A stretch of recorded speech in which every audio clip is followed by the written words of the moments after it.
Son las 6:04 y vamos a empezar. Muchas gracias a Víctor y Paulina por ser nuestro intérprete hoy día. Vamos a empezar por tomar la lista. Yolanda Guzmán, Rogelio Nabor Martínez. Presente. Stephanie Pérez. Presente. Corina Rodríguez. Presente. Nicolás Romero. John Bars. Presente. Jorge Sánchez. Presente. Y Judith Guerrero, que soy yo, aquí estoy. Gracias. Ahora vamos a pasar al tema número 2. Son los comentarios del público. Hay que tener en cuenta que nuestra comisión no podrá hablar ni tomar medidas con respecto a los puntos que no están en la agenda. ¿Alguien tiene algún comentario público sobre algún tema que no esté en la agenda? Sí, tenemos a Joan Sandoval, si podría pasar al podio.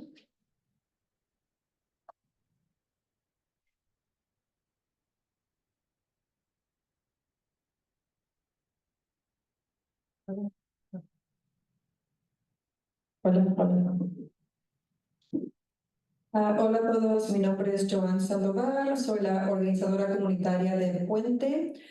Tenía una pregunta sobre, y déjame leer esto porque no quiero darles la información incorrecta, sobre el límite de alquileres del condado. Recientemente he recibido notificación de miembros de la comunidad que le están subiendo la renta cuando viven en ranchos hasta 25% al año. Cuando yo busqué en la web del condado, dice que el límite es 10% o 5% más el índice de precios al consumidor. Eso quiere decir que hay un máximo de 8.8% que se puede subir la renta por año.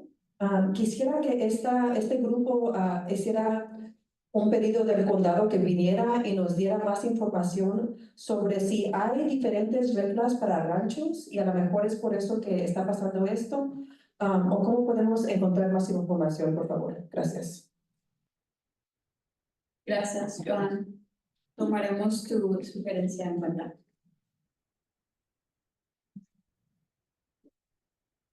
Parece que no hay ningún otro comentario, ¿verdad, Jennifer? Okay. Ahora vamos a pasar al tema número 3, que es la aprobación de nuestra agencia del día. ¿Alguien puede hacer la petición o si hay alguna objeción, pregunta? Propongo aprobar la agenda del día. ¿Alguien que sea el segundo? Yo segundo esa moción. ¿Todos a favor? Digan sí. Ok. Sí, de favor. Ok, sí. La agenda ha sido aprobada. Ahora pasaremos al tema número 4, que es una presentación de la Oficina de Normas Laborales y Cumplimiento del Condado de San Mateo. Contamos con la presencia de Shireen, no quiero masticar su apellido, Malak Gonzalez. Yes, gracias, Shireen.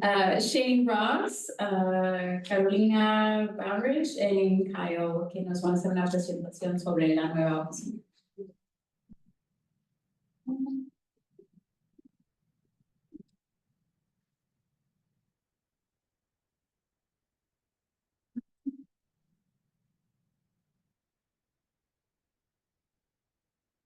Hola, buenas tardes. ¿Me escuchan o no?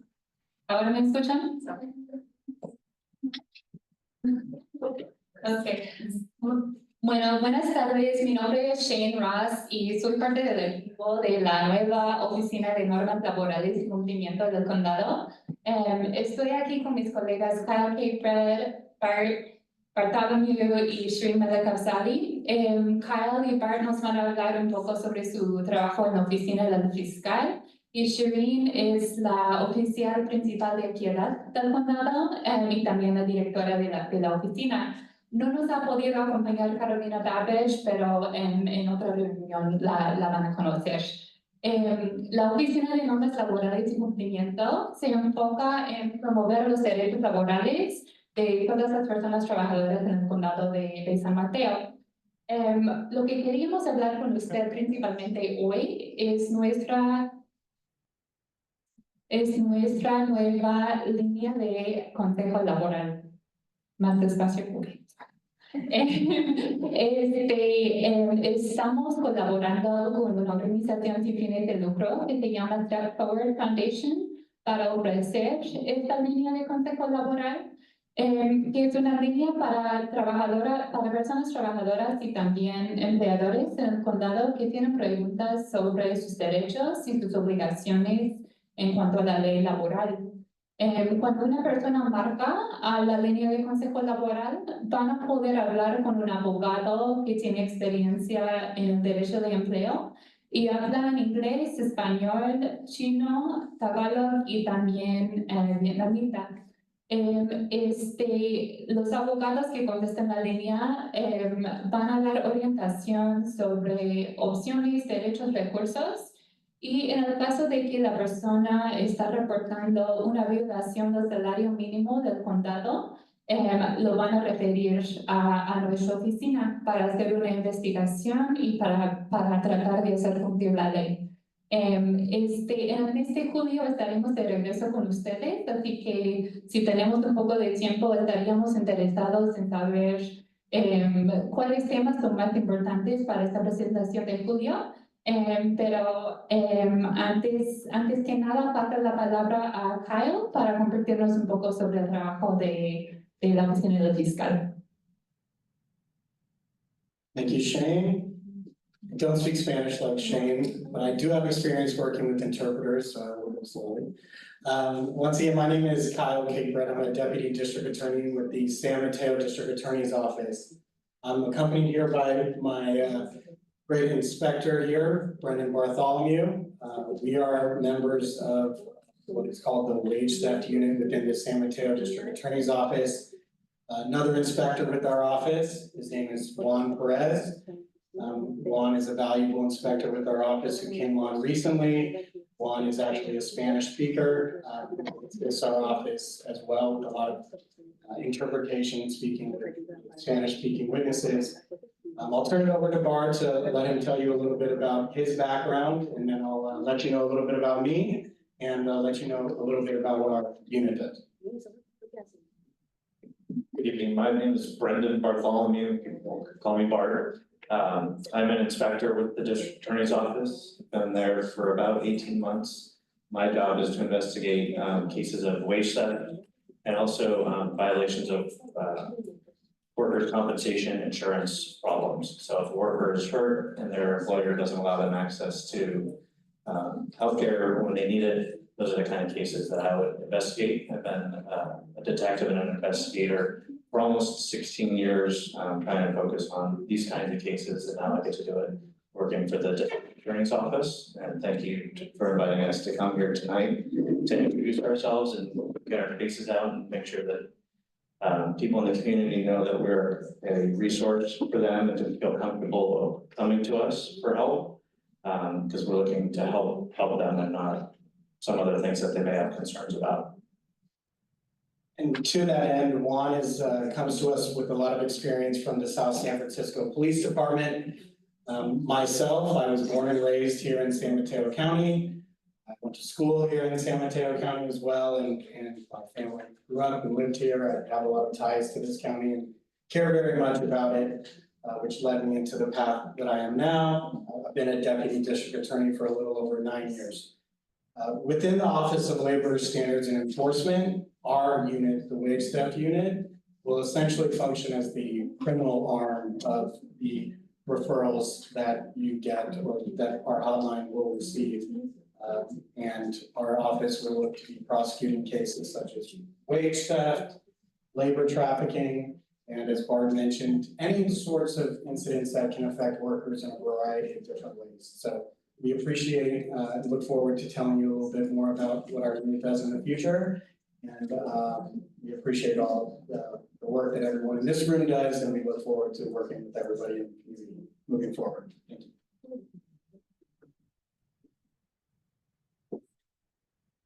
Gracias. ¿Alguno de ustedes, de los comisionados, tiene alguna pregunta?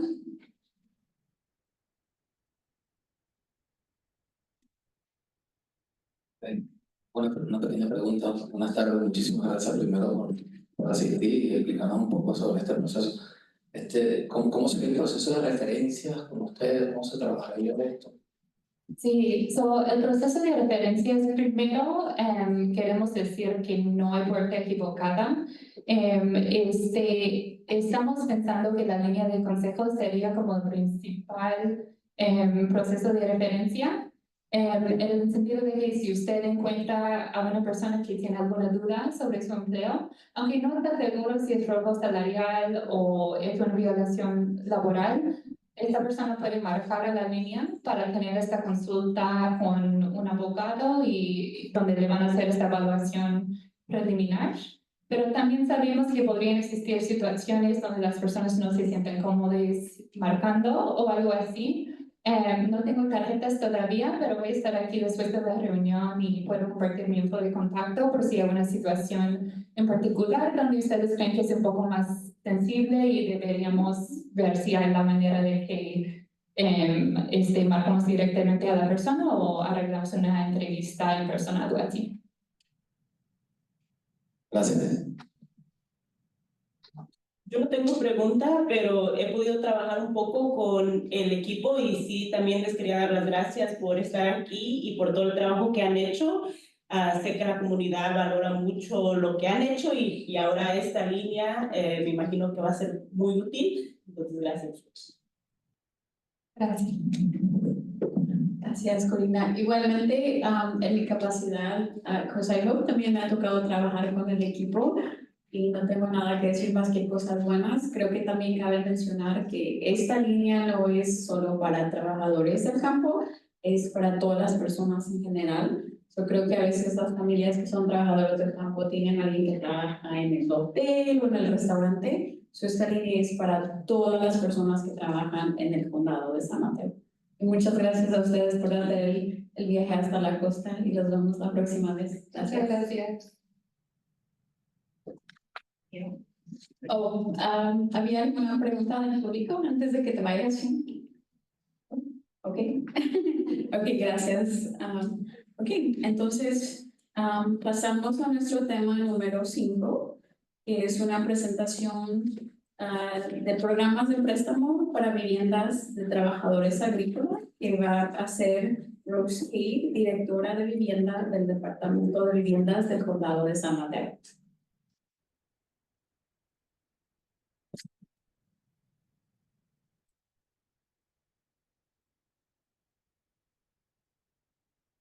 Well, again. So, last time just a month ago, I think, right? And the last time I was here. Could you speak into the microphone? I can speak into the microphone. The last time I was here, we really focused on Stone Pine Cove and lots of questions. And then at the very end, I was like, oh yeah, by the way, there's this Farmworker labor housing loan program that's gonna be launched again, relaunched, I guess. So I'm gonna start there this time, so that we have time to answer any questions. So the, next slide. So the farm labor housing loan program was initially established, I believe, in 2015. We had $3 million. We worked closely with the Horsley's office, and we were able to provide loans to a number of farm owner operators to either renovate existing farm worker housing or build new farm worker housing. And then I would say in 2021, we fully expended all of that funding. And we're actually, the very last project that received funding is just now under construction. And so I think in large part because of the really high level of interest around addressing the housing needs of farm workers here in San Mateo County. The Board of Supervisors has made a determination that they want to like relaunch this program.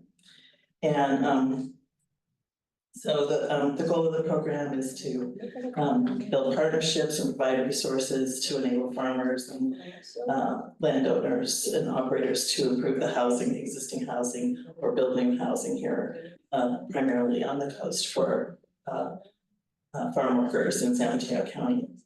And so the first phase, so the board approved this, I think last week. And so the first phase of the program is really going to be focused on rehab. So the improvement of existing housing, farm worker housing here in San Mateo County. And that program, the elements of that program are that up to $100,000 per property to address repairs, maintenance, upgrades, to get properties into the appropriate livability, address health and safety, but needs, and just to improve the condition of the housing generally. And I'm sorry, Rose. Are we still on this slide? no, next slide, thank you, sorry. No, Thanks.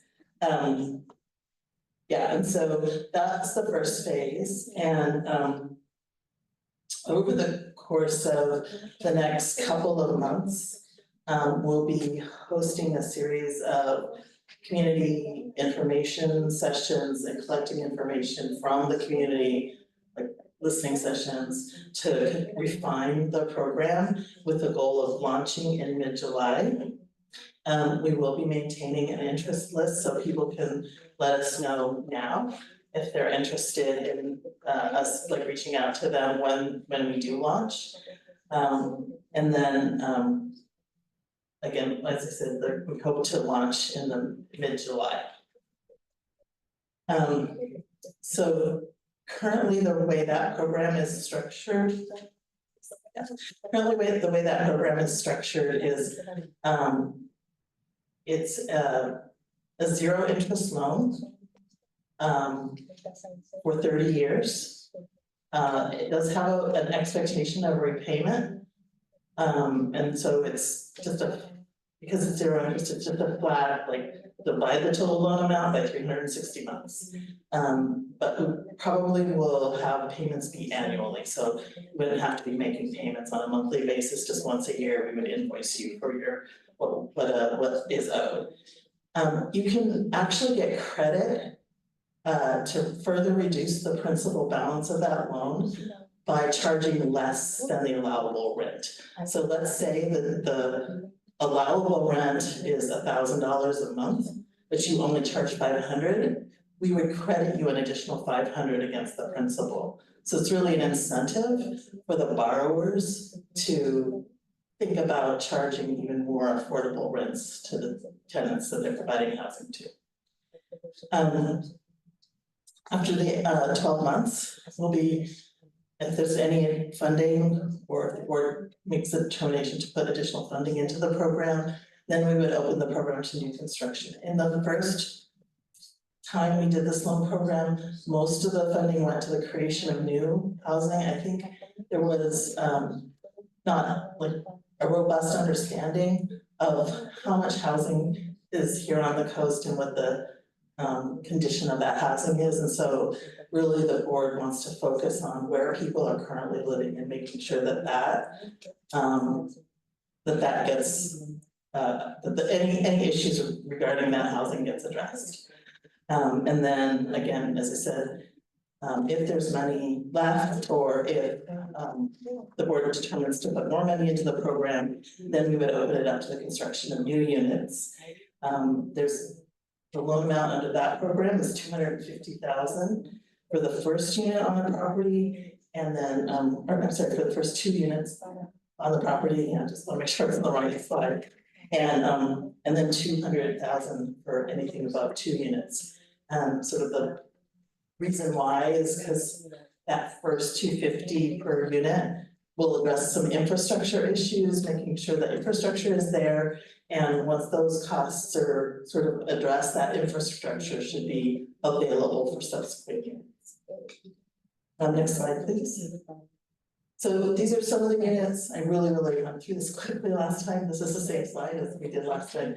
And these are all new construction, not rehab, but we did have a couple of rehab projects.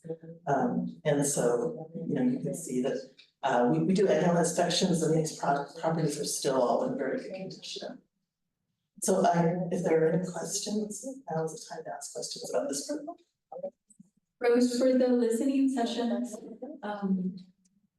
when you have those, is the intent for the farm owners to come? I think that both farm owners and farm workers, it's really like, who are the stakeholders for this program? And so we will want input from both. Okay. And also from advocates. Thank you. For the program, is it the loans only for farm owners or like someone who owns a house and possibly has enough space, like has an ADU or something and wants to convert that ADU into farm worker housing? Is that a possibility? It's interesting. No. The program is really for housing that's on agricultural land. Okay. And what if there's a nonprofit that has farm worker housing? Yeah, some of our borrowers in the first round were nonprofits. And with regards to the scenario you asked about, there is an ADU center that's, I can't remember, Megan's trying to get you the information, but so there are some resources for ADUs, they're just not this program. Okay. Yeah. Thanks. Yeah, it would be interesting to see if that program that supports ADUs could have something in it to, if you were providing low income housing for farm workers, that you'd even maybe be able to get more help there. My question though was about this phase one, and I imagine that the first round of funding didn't have very many people take advantage of improving existing units because there would have been concern that that would open you up to code compliance and maybe result in greater costs for the landowner than the loan value. And I'm wondering how that may be addressed during this phase. I know that legalizing to improve units to achieve code compliance is one of your bullet points here, and I'm wondering you know, how exactly, if you open yourself up to the county and say, hey, we really want to make this a nicer place, does that mean you have to take it all the way to be fully code compliant, which might cost you many hundreds of thousands of dollars rather than just the 100 that you're offering? I think that's a really excellent question, and I'm going to ask Nancy to please note it, because I think that's the kind of nuance that we probably want to dig into in those listening sessions, because I think, you know, we're government employees and we're not borrowing this money, and so it's right now the way it's structured is pretty broad strokes, and we need this kind of input so that we can think through like what are the barriers to people borrowing this money and how will we address it? And like your question in particular is a question that we would want to loop the planning department into. And, you know, I think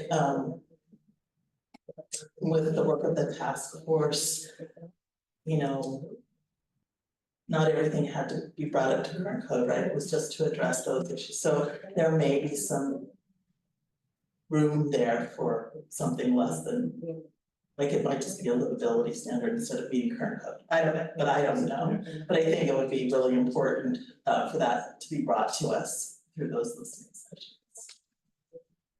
I have a question.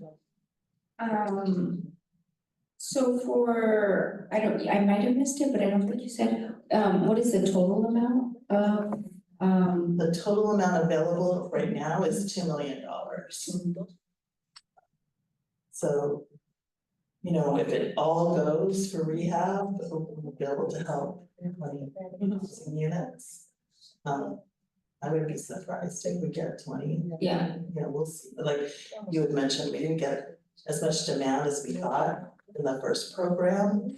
I think we'll have money to do the new construction, but we'll see. Like, it's almost like an informal market study. Once we open the program, it's like, is there and I think the listening sessions will help us kind of get a sense of demand as well. That was my second question. So depending on how much you give out in the first phase, then the remainder of the money of the 2 million will go to phase 2. There's not a different part of money for the phase 2, right? It's the same. That's right today, but what I think is if there's a lot of demand, that the board will probably give us more money. I think, well, depending on what happens with the federal budget, you know, like, there's gonna be a lot of demands if that goes crazier than it's going now. But there's a lot of commitment on the part of the board to address the condition of housing for the workers. And so I think if we can show them that there's true demand, that it's likely that they would provide additional funding. Okay, and my last question is there an expectation of when like first phase would be done and you kind of move on to phase 2? 12 months. 12 months, yes. Thank you. Rose, could someone apply for both? Like say they had a, Yes. and then the I other. was thinking, I think in the listening sessions, you should bring, I don't know what your name is. What do you mean? I think in the listening sessions, you should bring your scenario up too, because while we didn't contemplate that, now I'm thinking about it, I'm like, why wouldn't we? If the goal is just to create more housing and better housing, like maybe, so I would bring that to those listening sessions. And then, oh, one more, and then as I don't know, is there an opportunity that there could be some support to the farm owners as to the application process? I don't know what the application process will look like, but I know that we do offer support. For the example of the Stone Pine project, a lot of the applicants are getting support from us nonprofits. I think as nonprofits, I don't know that we would know how to navigate that application, but is there an agency that could support farm owners? A lot of the farm owners tend to be small farm owners, and sometimes it can be difficult to gather everything that. Yeah, and I think that the board's interest is in that particular, you know, subpopulation of farmers and operators, the smaller ones, who may not have access to other resources. I think that's a great suggestion, and I think that the listening sessions. But I think you're right, I think we've like had this opportunity to test out that partnership with the advocacy CBOs, and I think it's going really well. And so, you know, I can envision an approach where we would provide the kind of training, like this is the program, this is what people would need, here's the frequently asked questions, and really utilize the resources here that work with these organizations, these farmers, and advocate for the farm workers in order to help people net, because you're right, it's complicated and it's a little bit like a loan from a bank, but not exactly. We do ask for a lot of information sometimes, and so I think that's a great suggestion. Yeah, I had a couple more. My business actually is the last farm to take advantage of the previous round of funding, and I guess one question would be, would we be eligible to apply for this round of funding as well? And then on top of that, I know that for this project, it's like the application for the loan wasn't as daunting as the actual navigating of the permitting process for building something. And we've been fortunate to have some support from the Peninsula Open Space Trust, who is actually the landowner in our situation. But I would recommend or make the comment that it would be very helpful if someone in at the county, some resources were dedicated to helping folks navigate that part of the process, because that can be very difficult to get through. So I believe the planning department is creating a position specifically to help with farm worker housing to navigate that. It's like on the edge of my, I remember hearing about it, but I think that there will be a planner who is assigned, dedicated to helping navigate the sort of application entitlement process. Also, I would suggest you bring that to the listening session just to confirm. Those listening sessions are gonna be so dynamic. ¿Alguna pregunta del público? Tenemos un comentario de Joan Sandoval.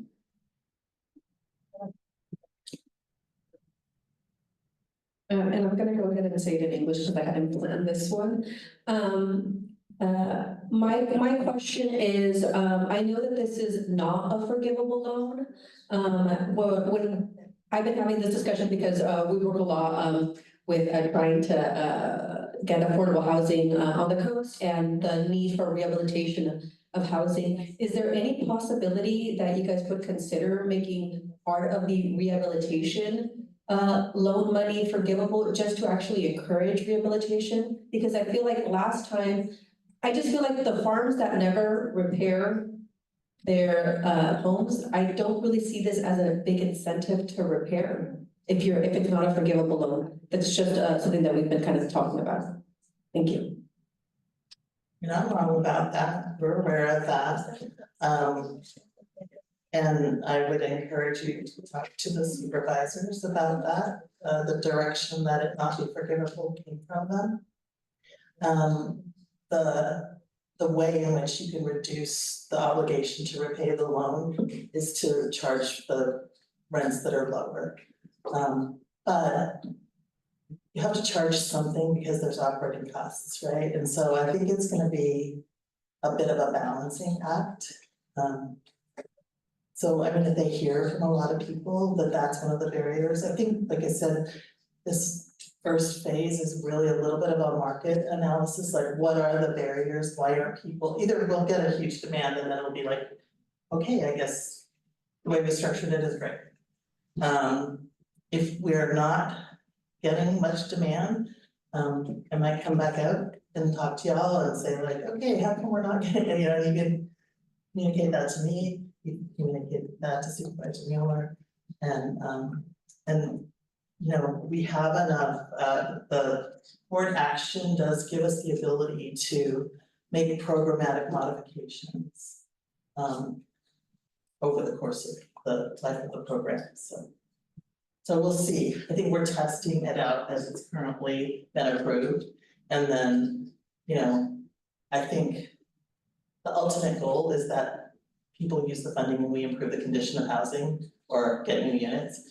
And if that's not happening because we've structured in a way that are creating too many barriers for folks, then, you know, that needs to be communicated to the supervisors. Thank you, Rose, and don't leave because you're also doing the other presentation. Pasaremos al tema número 6 de la agenda, que es la actualización del proceso de lotería de viviendas de Stone Pine Cove. Y nuevamente es presentado por Rose King del Departamento de Viviendas del Condado de San Mateo. Well, hi, it's nice to see y'all. So, so much has happened since I talked to you guys a month ago. I'm here to talk about Stone Pine Cove and where we are now, right? And so, next slide, please. So just a little refresher on what Stone Pine Cove is, what we're offering there. I put my glasses on. So there's 46 new affordable manufactured homes. Anybody who's gone over to take a peek, you know that they're being installed. And I was hoping to get out here early enough to go peek, and I didn't, unfortunately. But it is short walking distance, there's lots of amenities, and like I personally have been working on this project for almost 2 years. I'm so excited that we are where we are. So we have the application process, and thank you so much to the Office of Community Affairs and to the local CBOs for really like helping us communicate to people, get people's pre-applications submitted. I think we had a little more than 300 households who submitted. And then just as a reminder, the process was that people who were interested and felt like they would be eligible would submit a pre-application. They would go into a lottery. And so the pre-application process closed about April 18th. And then we had the pre-application lottery on May 2nd. And I just want to kind of reiterate the next slide, sort of those preferences, because they are important related to how the lottery works. So the first priority was for households that were displaced by the 2023 shooting. The second priority is for households whose living conditions were deemed uninhabitable by the work of the task force. And then the third priority is other households that are significantly at risk of displacement from their home. And there's a whole laundry list of things that would put a household at risk. The next slide. So this is how the sort of lottery information went out to people who submitted a pre-application. We had 314 unduplicated pre-applications submitted, and then we ran a lottery, and it's very confusing. So we used a platform called Doorway, and so in those announcements that went out to the applicants, there's a number that's the raw rank, and that doesn't really apply when there are preferences. So the important number is the preference number. So in this case, in this example, the raw rank is 13, but based on the preference, the first preference, the household is 17. So they will be the 17th household that will get to choose their unit, basically, if they go through the application process. So right now, we're working with those households that are in that first preference. Actually, can you go to the next slide? And so they were all selected through the lottery process, and we knew they would be. And so now they have to do a full application. And the reason they need to do a full application is that they told us things in the pre-application process, and now we have to verify that everything they told us, like we have a documentation that says like, yes, you know, here's a certification that you were impacted, although we knew all of the family names and all of that stuff. So we're going through that process now. Those households are submitting their full applications. They're being reviewed by the partner that we have who's doing that. And again, this is where the local CBOs and OCA are really helpful in terms of helping people navigate that process, because there is a lot of documentation that's required. And many times documentation that is not easily available to these households, if you can imagine. And so that's where we are in the process now.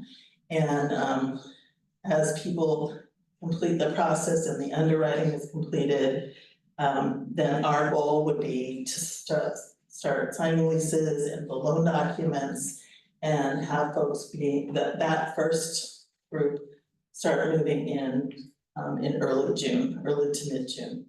Hopefully the units are ready and there's no construction happening on the site at that time. You know, I just feel like it's like that whole like pull into a parking place and go, that's where we are. And so that's sort of that first phase. And then the next slide will talk about what happens next. So this is where we are getting a lot of questions, and you might get questions too. It's like, oh, I haven't heard anything. If you weren't in that first tier of folks, the preference one, then we aren't going to get to you until we move that first group in. And once we get through this first group, then we'll start working through the next part of the list. Probably in tranches of 10 or 15, because it's a lot of work for us also. It's a lot of work for each of the households, it's a lot of work for the CBOs, and it's a lot of work for us because we have to, like, again, there's gonna be missing documentation and back and forth. It's easier for us to do 10 or 15 households. So we'll do them in tranches. We'll go through the first grade group and then the next group and then the third group. And so that process will start after that first group starts their moving process. And people will start to get their notifications like, okay, it's time for you to submit your full application. And then our goal would be to start qualifying people as they appear in the lottery and get all of their documentation submitted, allow them to choose their unit appropriate for their family size, and then sign the lease and the loan documents with the goal of having those move-ins in probably late July and August. And that's for, you know, and then on a rolling basis.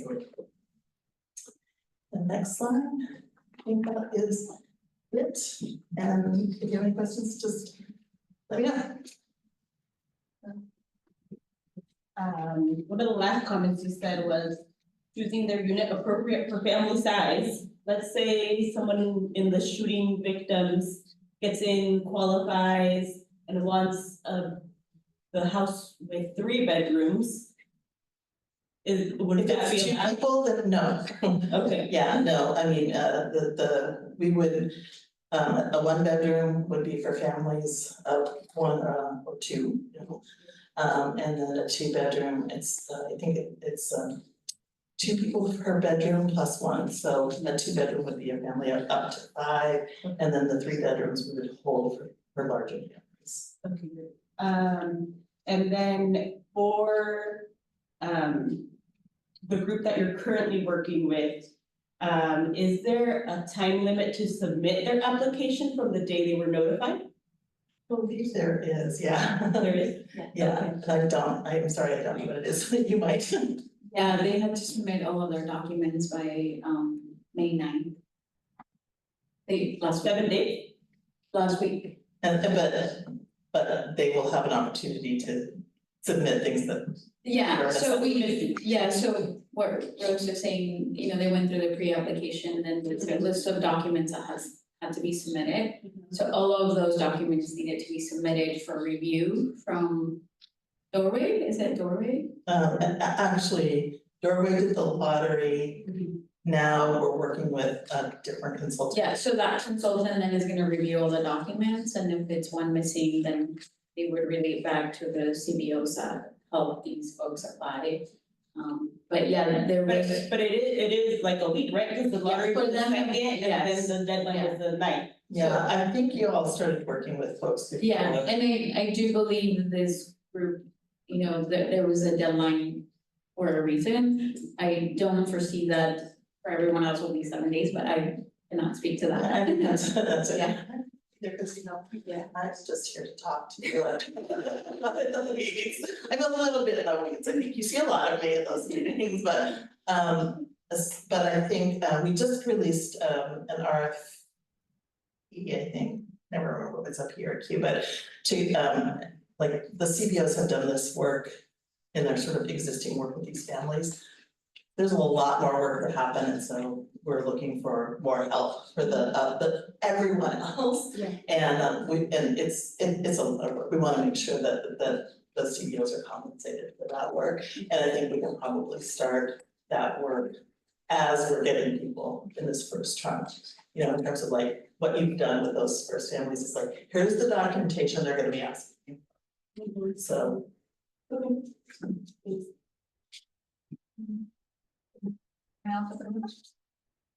Rose, will the families on the first priority, will they have, it's been such a journey for them.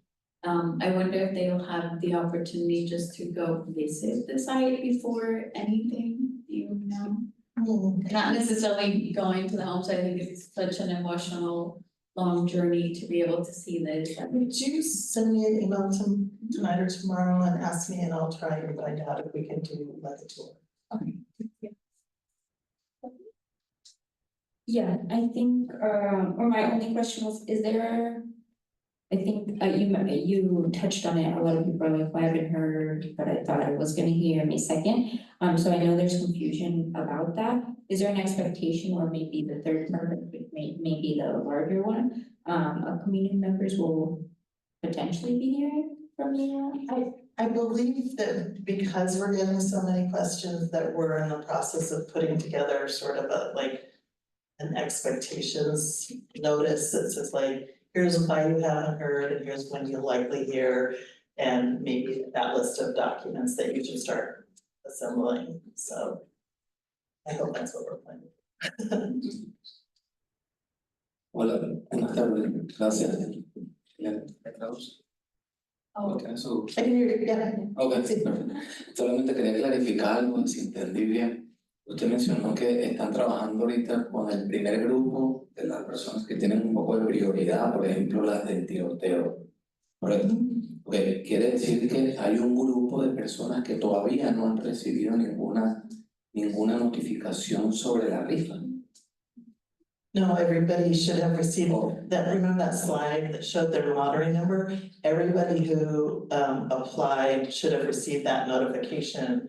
But I do think, like, what we're hearing now is people like, I got my notification, how come I haven't heard anything? I know you're already working with some of these families, I want you to start working with me.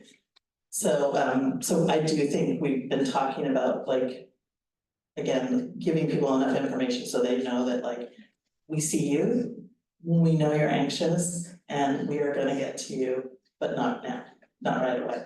But yes, everybody's got their lottery number, so if someone, there's 314, if someone has a lottery number more than 60 or 70, they're unlikely to get home through this program.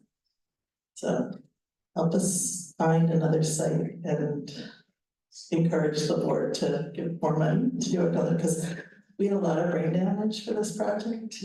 I would love to try to do it again, because I think it's an amazing opportunity for folks. And I think we've learned a lot from this time around. It would be great if we could apply all those learnings to another.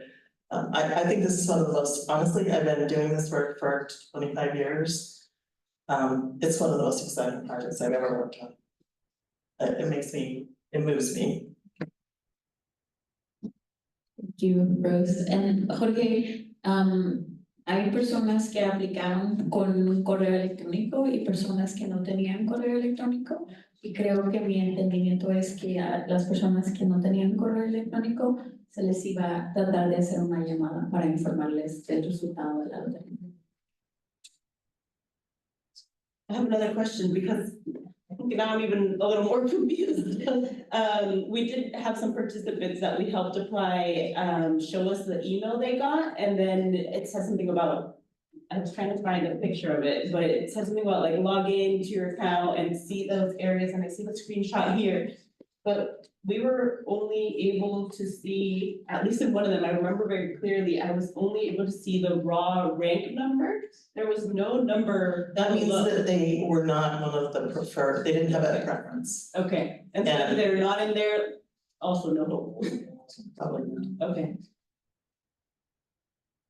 I do think there's a possibility that there are people who marked that they were the third preference who, once we look at their documentation, they would actually not be. So we'll see. that's another question then. Then we go to the raw rank, then Okay. once we get through the three preferences, if we haven't identified 46 families that are eligible and who decide to move forward, then that raw rank number is the number that we would start working down that list. But to set realistic expectations, it's unlikely that people who only have that one number would actually get into the process. Okay. We don't know, we haven't done this before, so maybe. Thank you, Rose. I think that's all. I'm sorry, is there any questions from the public? I forget that. Thank you so much and for making the drive the coast again. We appreciate it. Good to see y'all again. Thank you. Ok, pasaremos al tema número 7 de la agenda, que es reajustar el calendario de elección de cargos de presidente y vicepresidente a julio para todas las elecciones futuras. Y hoy contamos con la presencia de Lauren Carroll de la Oficina Fiscal del Condado.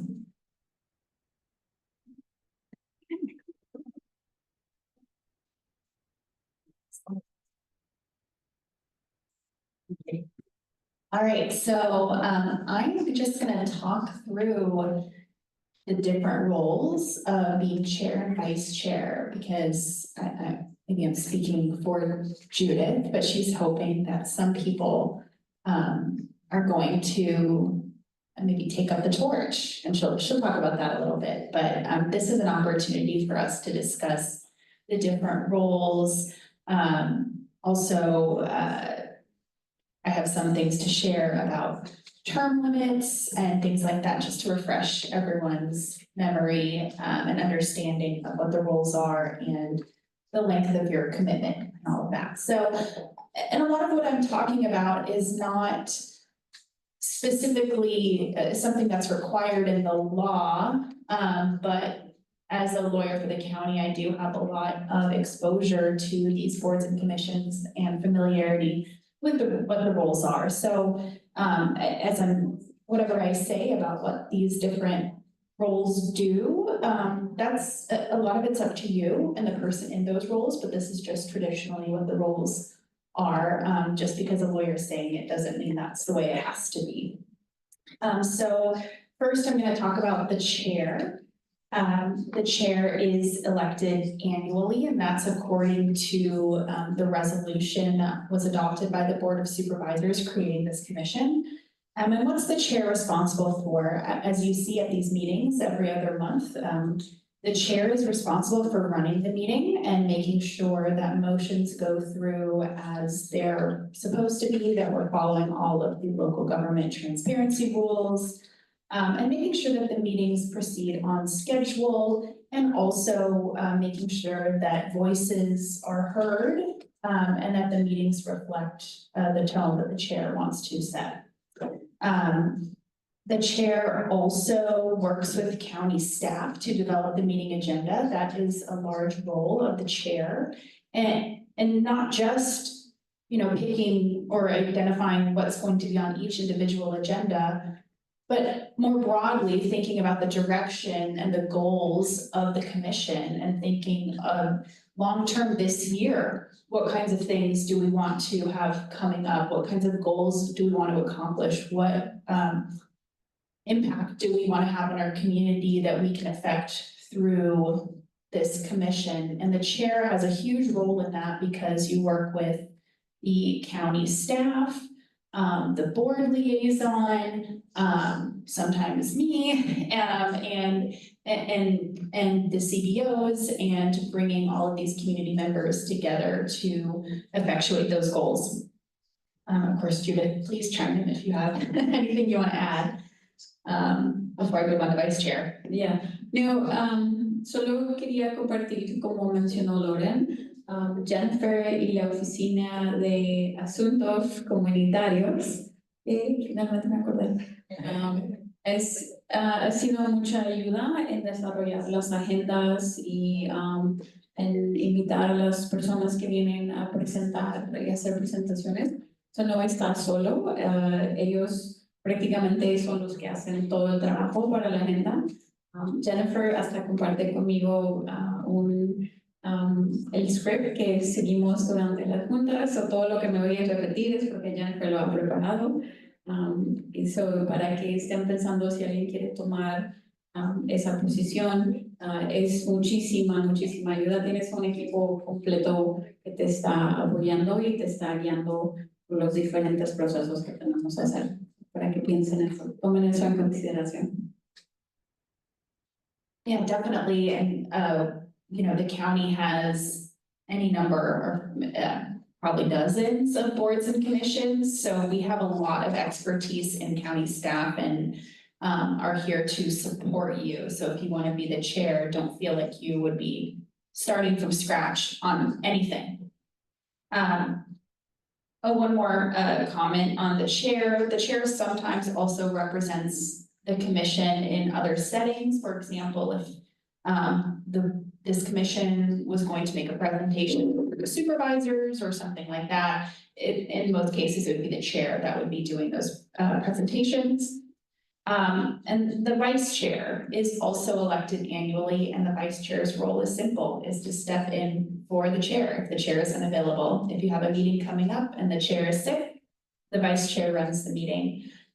Also, the vice chair can be delegated tasks to assist in the preparation for meetings as appropriate. Do you have anything to add on that, Stephanie? No, I don't think so. I think, like you said, when Judith's one meeting was sick, I was able to step in, and Jennifer again, like, provided the script and any support I needed. So I think that's it. Great.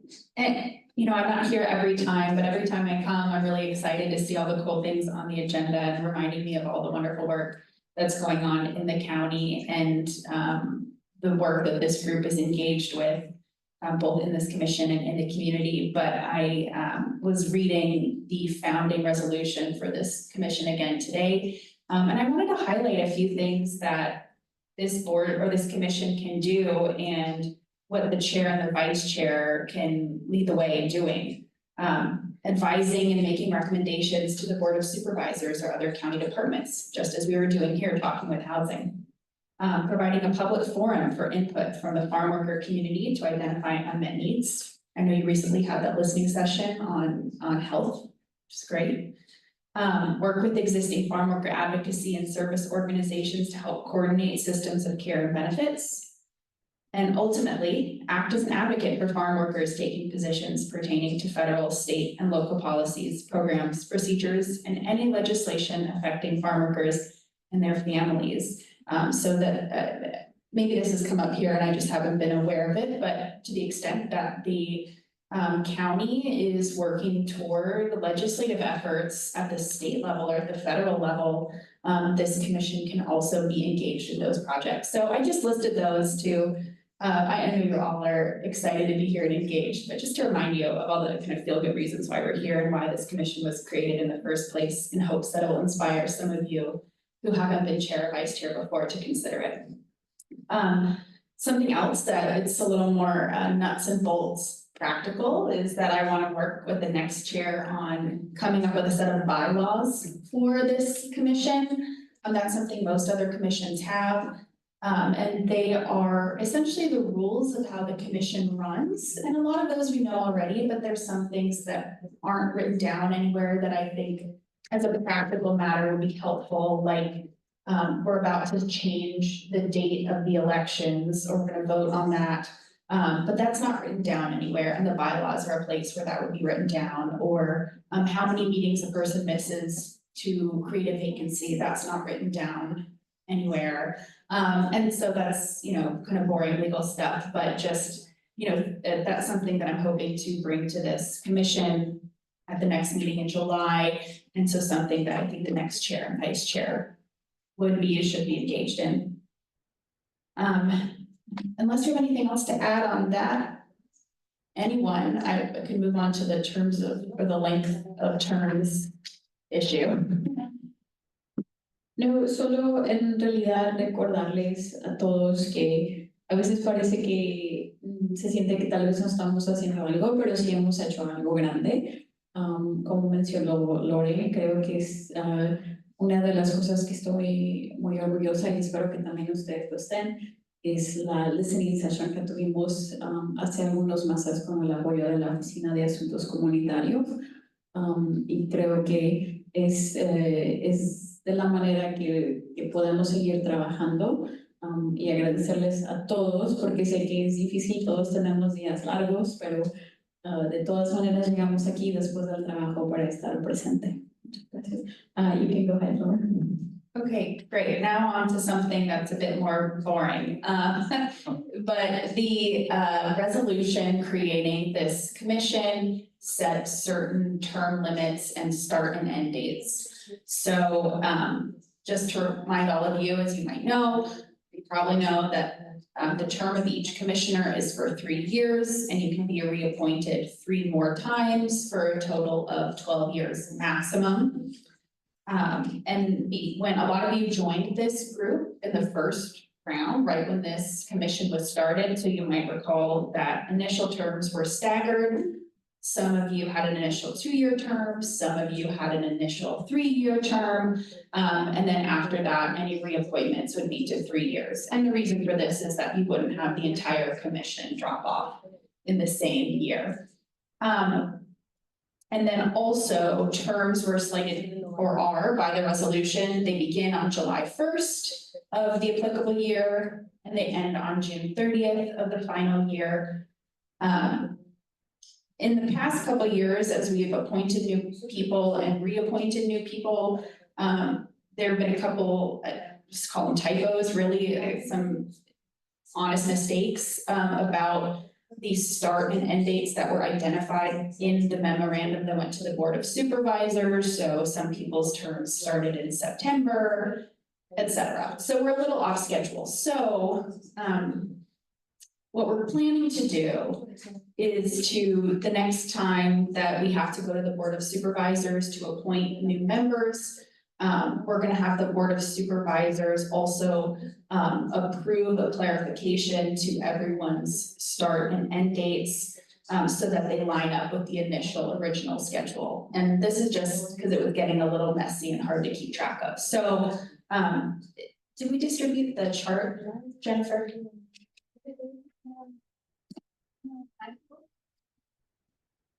Okay, no, but I do have a few copies here, so I can just pass it to like. Yeah, that'd be great if you could pass it around, Jennifer. And this chart just says what everyone's actual term end date should be under the original resolution, and this is what it's going to be after the Board of Supervisors, assuming they approve that change. So this is just for your information. And if you look at that and see that your term is coming to an end in a month, hopefully we can reappoint you. The board can reappoint you. Are there any questions about that? It's kind of technical and boring, but wanted to make sure everyone was aware. ¿Alguna pregunta? Any questions? No? ¿Alguna pregunta del público? No. Okay. Bien, ahora propongo que aprobemos el reporte de Lauren. Si alguien gusta hacer una petición, por favor. Oh, I think the motion would be, sorry, there's no motion on that, this term start and end dates issue. That's something that the Board of Supervisors will have to approve. I have no reason to think that they won't, but I just wanted that to be aware. I think the motion that we have here would be resetting the officer election to July for all future elections, which, good segue actually, which is to better align with everyone's term start and end dates. That way, if new people join, hopefully going forward, we'll be having an election at the first meeting for these new members. Ok, entonces propongo reajustar el calendario de elección de cargos a julio para elecciones futuras. Is that correct? Did I say that right? Sounded right to me. Okay. Was I supposed to mention president and vice president or no? It's for terms, right? Well, there's only one set of officer elections, so even though you didn't mention them specifically, I think. Okay, here, I'll try it again. Propongo revisar el calendario de la elección de cargos de presidente y vicepresidente a julio para todas las elecciones futuras. ¿Alguien hace una moción? Yo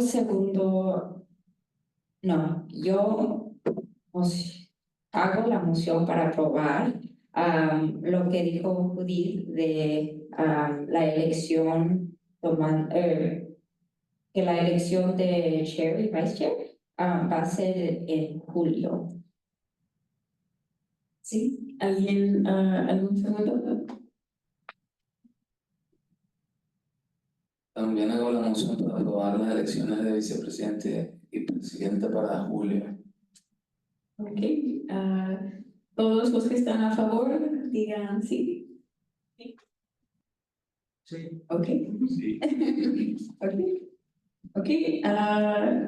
Moción aprobada unanimously. Ok. Ahora pasamos al tema número 8 de la agenda. Es como acabamos de reajustar las elecciones, ahora tenemos que elegir un presidente y vicepresidente por el resto de este término, que sería junio y julio. ¿Alguien quiere nominarse o alguien quiere nominar a alguna persona en una discusión? Tenemos que hacer la moción para eso también, ¿no? No, creo que viene primero son las nominaciones. Oh. Sí, y después la elección. No, es una elección, right, Jensen?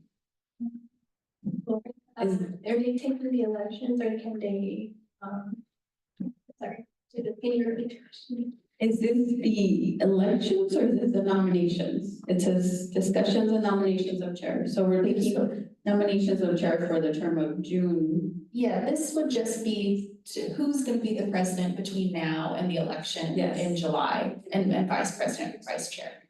Okay. And then it says on the agenda, what does it say there? But the nomination and discussion, it's all the same. Basically, you'd have a discussion where you talk about who you want to serve in those roles. And then there'd be a motion to approve, or motion to vote on the proposed chair and vice chair. Does that make sense? Okay. So empezamos con la presidencia. ¿Alguien que quiere tomarla por los 2 meses al momento?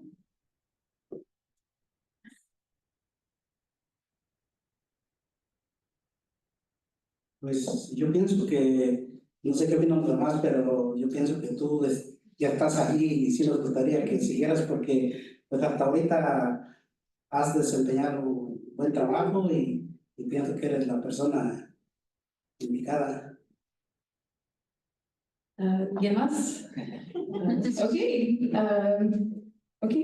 lo tomo por el mes de junio y julio, pero sí quiero que alguien piense en tomarla después de julio. Ok, Corina, el desánimo. Tengo 2 meses para pensarlo. Okay, so then do I move to elect myself or? Well, somebody has to move. Okay. Propongo hacer la elección de Judith nuevamente como nuestra presidente para junio y julio hasta que hagamos otra vez la elección.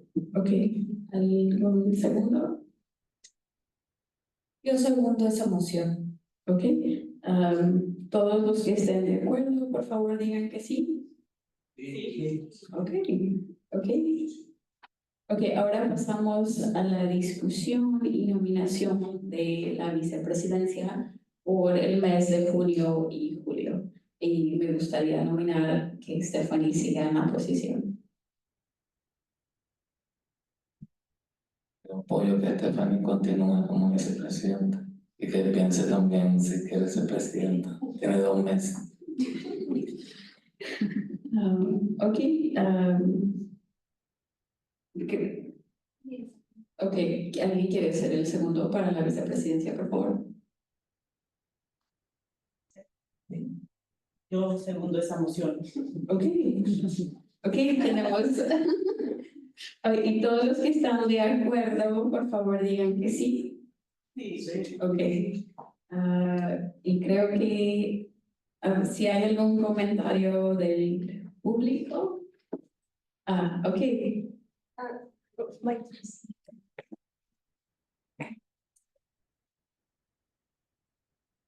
Mi único comentario es que yo le ayudé a un trabajador agrícola que vive en Pescadero a aplicar para esta comisión.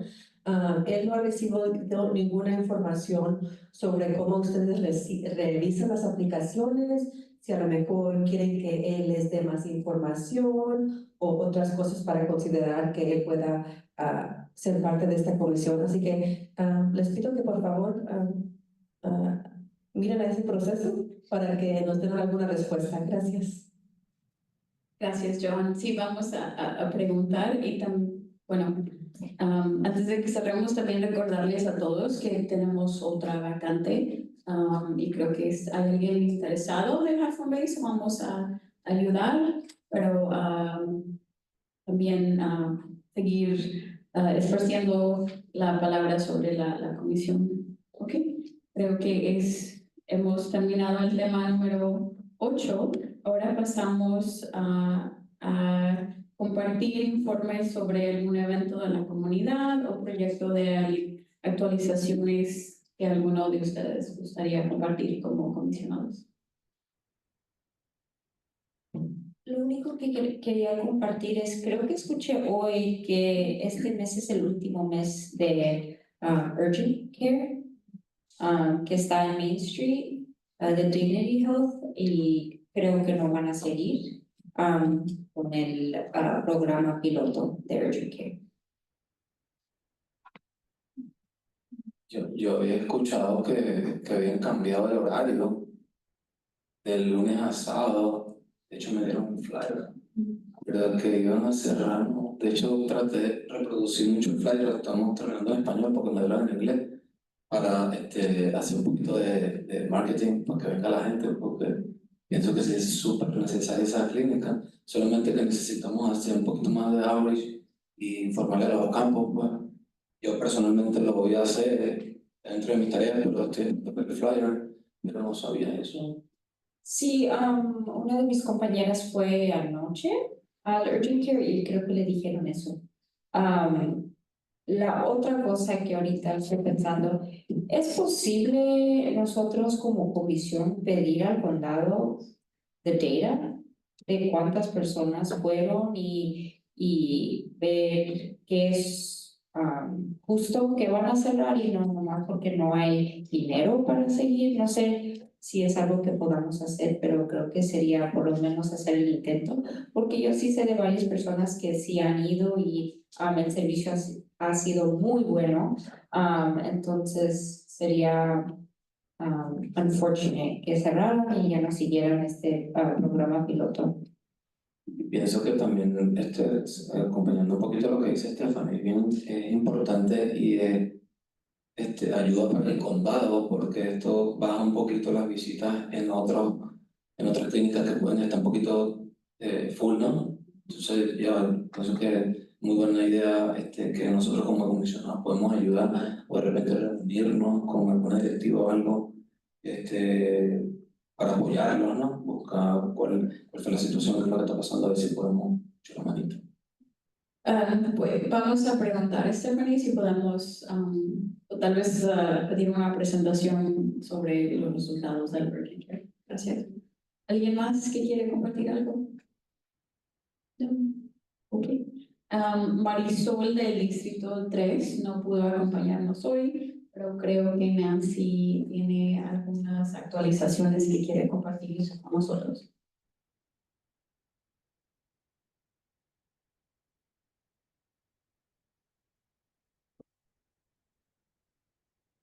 Muy buenas tardes. Me llamo Nancy Cubias del Condado de San Mateo, de la Oficina de Asuntos Comunitarios. Estoy aquí nada más para decirles que traemos ahí en la mesa afuera, hay información para ustedes, para las oficinas de ustedes donde trabajan, para que lleven información si usted o alguien que conoce está viviendo en condiciones de vivienda inseguras. Tenemos es como y también vamos a traerlos en unos cuantos días a sus oficinas donde lo vamos a imprimir más chiquito para que entonces cuando vayan, por ejemplo, a los farms, puedan llevarlos y dárselos a las personas. So, están afuera.